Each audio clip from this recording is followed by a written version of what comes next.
Hello again. So I confess I'm bored. We're in the middle of the COVID lockdown. I've been thinking about what I could possibly do to occupy my mind. And I suddenly remembered that when I was doing some work on the car previously, when I was installing the camera, and I was working in behind the glove compartment and the fuse box down here, that I spotted that there's actually a socket, a light socket, just underneath the dash on this side, and similarly there's another one over by the driver's side as well. And so it appears that I've got footwell lights. However, there are no bulbs in these sockets. So I fitted a bulb, and frankly I think it looks pony. I think is so weak it's hardly worth bothering with. So my thought is, what could I do to actually improve the lighting in the footwell of the car, and let's say pimp it up a little bit. So here we go, let's see what we can do. So welcome back to the garage. My plan then is to light up both the front and the rear footwells. If I can, I don't really want to break into wiring looms and mess with the car too much, because maybe later somebody else, when I've sold the car perhaps, they will want to take this out. So it'd be nice just to be able to unplug, disconnect, remove. I could do either white, blue or red potentially. I kind of like red.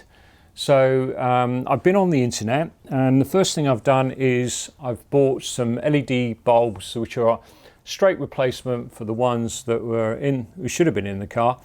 Now these are T10 501W5W. You can get them in various colours. This one is a red one. But I also, I've bought myself some LED strips. Now these are kind of interesting. It does matter which way round you connect them up. There is a positive and a negative. Get it round the wrong way, they won't light up. But they kind of look like this. Now, in order to enable me to put this into the car without actually tearing into the wiring, I've also gone out and bought some T10 connectors with some flying leads on them, and I'm going to use these to connect onto whatever I put into the car, and hopefully just use the socket that's already in there. Anyway, let's have a look and see what they look like. So let's start off with the bulb. And so frankly, I still don't like the look of this bulb. The distribution of the light is not very good, but the LEDs illuminate really quite nicely the footwell. So I think I'm going to go for the LED strips. The next thing is to decide how to fit them to the car.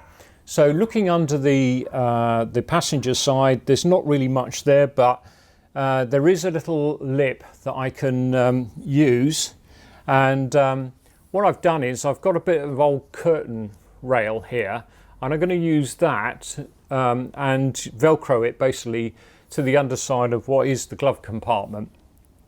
Underneath the seats we've got lots of metal work with lots of holes, so that should be fairly easy to stick the strips onto the base of the seats, and maybe use some tie wraps just to secure it there. On the driver's side though, there's not the carpet that we saw on the passenger side, so there's a nice metal bar, and I think we can stick straight to that as well.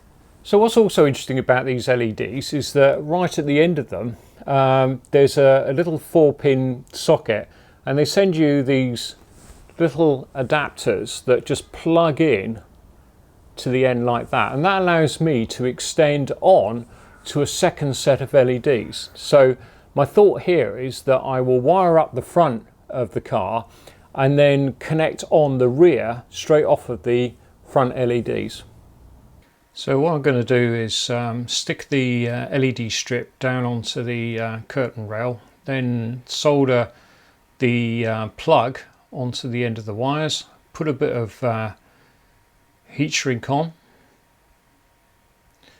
finally fit the wire into the back of the curtain rail, and I'm then going to just put a little bit of tape over the top just to keep that wire in place, and there we are, done. So the final step is to add Velcro strips onto this.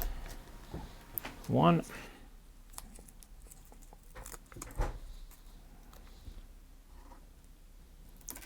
2, and that is all set to go into the car now. I'm just going to try a dry fit just to see how it looks. And there's the LED strip underneath the dash. Fits quite nicely, and of course from a normal angle you won't see it at all.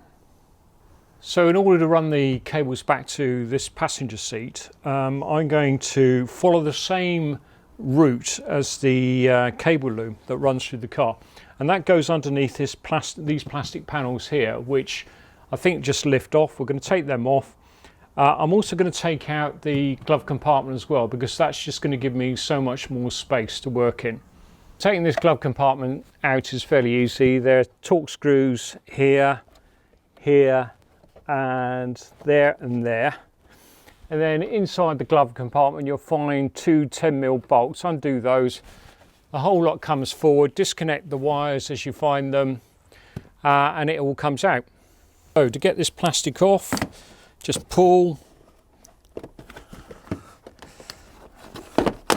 and off that comes, no problem at all. Now we need to have a go at this one. There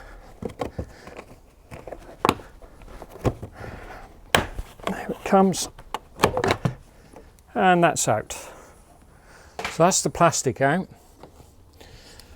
and way down there is the cable loom. So that's where I'm aiming to get to, and there's a cable that runs up here as well. Probably not a bad way to follow. I've extended the cable on the rear LED, put a joint on there, put some DC wire onto it, and I've threaded the cable through the carpets fairly easily, down through here, through this plastic, following the same loom, all the way along the carpets. It's very easy to pop the wire up through the carpet here, and it appears in the glove compartment. On this end I've soldered on, that's 4-pin connector, and I've put some amalgamation tape around that just to hold it all together. So here I've just taped my cable to the existing loom, following the same route, and that allows for a little bit of excess so that the seat can go backwards and forwards without a problem. I've stuck the LED strip to the back of the seat on the metalwork. I've followed the cable loom that's already underneath the seat, taping it to the existing loom, and also just wrapping up the excess cable and tie wrapping that to under the seat as well. Right, time to fit the front. So just to finish off and to make the job look fairly neat so you don't see any cables, the bulb holder, if you twist it, it will come out of the metal framework, and I've used the resulting hole to actually pass the wires through and make the connection into the light bulb socket on the inside. Well, that's half the job done. Let's see what it looks like. There you go. Quite like the look of that. So in the front here we've got the LED strip taped up onto the metal bar. I've pulled the connector out of the metalwork, just a twist and a pull, and then just hidden the cables all the way. So I'll put a bit of grease on the old panels to make them slide in a bit easier, and pull back the rubbers. That's in. Feeling your way.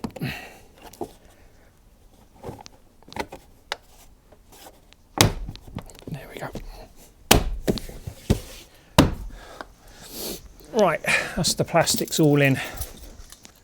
So there we are, job done. LEDs fitted. The driver's side was much the same as the passenger side. I stuck the front LEDs along that metal strip, and I also did the same trick of taking out the bulb holder from the metalwork. That's just a little twist and pull, just to make it easier for me to connect the LEDs in. I think they look great. Let's just show you what we got here. There we go, there's the LEDs working. But I think for the best effect, you've got to really see what it looks like at night. So this is what it looked like before I did the LEDs, and bearing in mind that the bulbs weren't in the sockets either. Very dark. And this is what it now looks like. Here's the front. And here's the back. I think that looks rather good. What do you think? Leave the comments below. So what was the final cost? 4 LED strips, £15. The DC cable, and I had quite a lot of it, £6. 2 T10 plug leads was £4. Total cost, £25. Anyway, there we are. If you like what I do make these films just occasionally when I've got little jobs to do. Please subscribe. Give me a thumbs up if you like this particular video. Leave some comments as well. I always like the comments. I always read them, whether they're positive or negative, doesn't matter. I like the discussion anyway. And I'll see you on the next video. Bye for now.